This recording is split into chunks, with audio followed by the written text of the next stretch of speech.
बताऊंगा कि किस तरह बांग्लादेश में दीपू चंद्र दास की जो निर्मम हत्या होती है, उससे पूरे भारत देश के जितने भी सनातनी हैं उनकी रूह कांप उठी है और कहीं ना कहीं ये सोचने पर विवश हो गए हैं कि अगर इस तरह की संभावनाएं, ये घटनाएं अगर हमारे भारत में हो जाएंगे तो क्या हम कैसे अपने परिवारों को बचाएंगे, हम किस तरह से रिएक्ट करेंगे।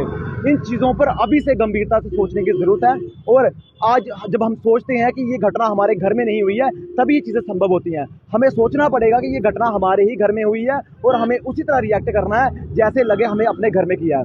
इसके संबंधित हम अपने प्रधानमंत्री नरेंद्र मोदी से कह रहे हैं कि आप तत्काल प्रभाव से आपने सीएए लाया था, एनआरसी लाया था, उसे अब तक लागू नहीं किया गया, उसे लागू किया जाए।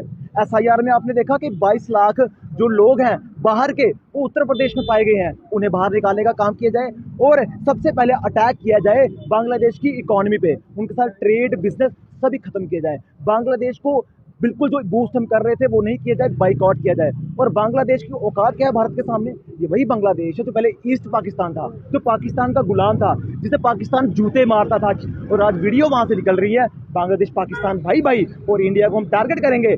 हमारे 4000 वीर जवान जो वीर गति को प्राप्त हुए थे तब जाके इनको वहां पर आज़ादी मिली थी, वरना ये वहां पर कुत्ते की मौत मर रहे थे। इसी तरह आज ये वहां के लोगों को टारगेट कर रहे हैं जिन्होंने आज़ादी दिलाई। तो इसीलिए हम ये कतई बर्दाश्त नहीं करेंगे और अपनी सरकार को आखिरी बार ये एक चेतावनी देना चाहते हैं कि सरकारों ने अगर कड़े प्रभाव से कोई निर्णय नहीं लिए, हिंदुओं को बचाने का प्रयास नहीं किया गया, तो अगली बार सरकार का भी घेराव होगा, क्योंकि हिंदुओं की सरकार है और हिंदू अपनी जो अपेक्षाएं हैं, जो शिकायतें हैं, वो सरकार से रखेगा और सरकार को घेरने का भी काम करेगा। बांग्लादेश के प्रधानमंत्री को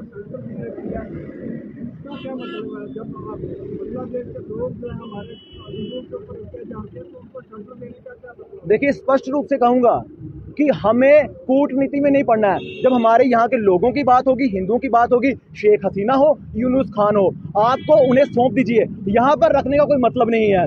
माना कि उस वक्त शेख हसीना की सरकार पर वहां दबाव था, वहां पर उनको मारने की धमकियां हैं, उन्हें मारा भी जा सकता है, मारा जाए, कुछ भी किया जाए, हमें कोई लेना देना, क्योंकि अगर हमारे साथ सद्भाव की भावना नहीं रखी जा रही है तो हम दूसरे लोगों के साथ क्यों रखें।